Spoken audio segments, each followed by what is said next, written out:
Now let's talk with Rick Ufford-Chase. Rick, thank you for a strong message using a strong biblical metaphor of the wall. It seems that in just sort of a blink of the eye in the historical perspective, we've moved from the coming down of a Berlin Wall to now the wall in the Middle East, and talk of a wall along our own border between the United States and Mexico. And you've just had the experience of traveling around the United States to ordinary Presbyterian churches all over the country, delivering this message of peace in a time of war. How have you been received? I think, Lillian, that there's a deep hunger in people that I've met in churches all over the United States, Presbyterian and of all different persuasions. And the hunger is that they know deep down inside that this war is, in fact, antithetical to the very fundamentals of their gospel. And they desperately long for a different vision of what it would mean to have true security. I think there's been a serious failure in our government and from all of our elected leaders, both Republican and Democrat, to offer a different vision of who we could be in the world. And many people talk, and it was my own experience, that after September 11, 2001, we had a marvelous opportunity. I received emails from colleagues around the world saying, we're with you in this time of struggle. We wish that it hadn't happened, and we want to know how we can work together for something different. And we took that opportunity and we squandered it on a preemptive strike against a people who had nothing to do with the attack that took place on September 11. Rick, could you share with us your kind of discernment process of how, I guess we should tell folks that your father is a minister, that you grew up as a preacher's kid, so to speak. You went into seminary, and then you made a conscious choice to leave seminary, to go on the front lines of what you're doing now. I'd love for you to share with us how you arrived at that in a way. I arrived at Princeton Theological Seminary in 1985. I was 21 years old. I had graduated a year early from college. And I felt almost immediately that Princeton was in some ways too easy. I don't mean that academically. Okay. And I don't mean it to sound kind of bold or boastful. What I mean by that is that it was what I had grown up in. It was already something I knew. And what I'd been struggling with during my college experience was how to get to the margins. The theologians who impacted me during my college experience were theologians out of Latin America who wrote out of a place of great struggle.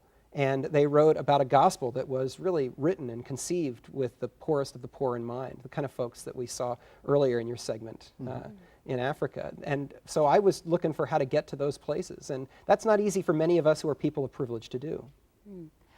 I know that you don't follow this calling all by yourself, but that you do it with your family. And we mentioned that you live in an intentional community.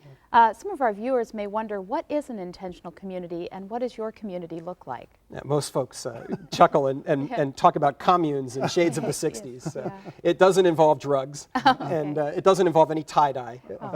It's just a group of us who have made a decision that it's easier to live faithfully in a difficult time if we share resources with one another. So there are, at the moment, 11 or 12 adults in this little urban plot in the middle of Tucson, Arizona. We have 6 kids and 8 chickens wandering around the yard and a few dogs and some cats, and it's a way of sharing resources. We don't all have to own 2 cars to get to what we need to get to. We can share with each other, and we share a meal once a week together to kind of create a sense of community. And my son was born into this community. He's 12 years old. He's never known anything else. He thinks it's normal to talk about community brothers and sisters, and Is it it's been specifically a Christian community? This one, everyone in this community is what I would call a person of faith. Most of us would be most comfortable describing that faith as Christian, although probably not all of us in that community. And so there is a deep spiritual center to the community. We gather twice a month in a little sacred space that we call our sanctuary space to share with people and with each other in that way as well. Now, Rick, you've had the unique opportunity to be on the border and with the refugees and immigrants. You must have learned a great deal about fear in that experience. I can only imagine what it must be like to be out in the middle of the desert, running for your life, literally. Would you tell us a little bit about how that's affected your spiritual life, your life with your family? I mean, on many levels, I'm sure.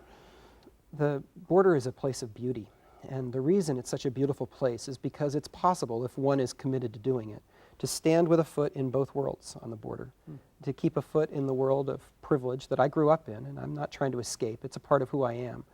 And on the other hand, to stand with a foot in the world of some of the greatest need that our world knows today. People who are trying to cross this border, hiking through the roughest desert we have to offer in this country, take unbelievable risk, and they don't do it as a lark. They do it because there's nothing for them in their communities. There's no future for their children. And this is the only gamble they can imagine that might pay off the kind of dividends that would be needed to care for their families. I've had a deeply spiritual experience of my own faith as I've worked with Central American and Mexican migrants and refugees who have taught me what it means to truly trust that God is involved in every step of our lives. Rick, we've got 12 million undocumented immigrants working in the United States, a lot of people with very different solutions, many ideas being thrown around. What in your mind is a faithful Christian response? Well, it's pretty carefully spelled out, actually, beginning in the chapter 19 of the book of Leviticus, where the people of Israel are wandering in the desert, and God's clear instruction to them is that even though they feel at risk in this time in their history, their task is to open their doors, to welcome the stranger, and to share what they have with even the people who are poorer than they are.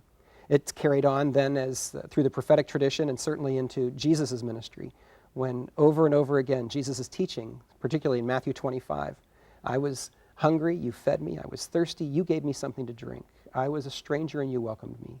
I was naked and you clothed me. I was sick and you came to me. I was in prison and you visited me. When, Lord? When did we do that? I tell you, when you did it to one of the least of these, you did it to me.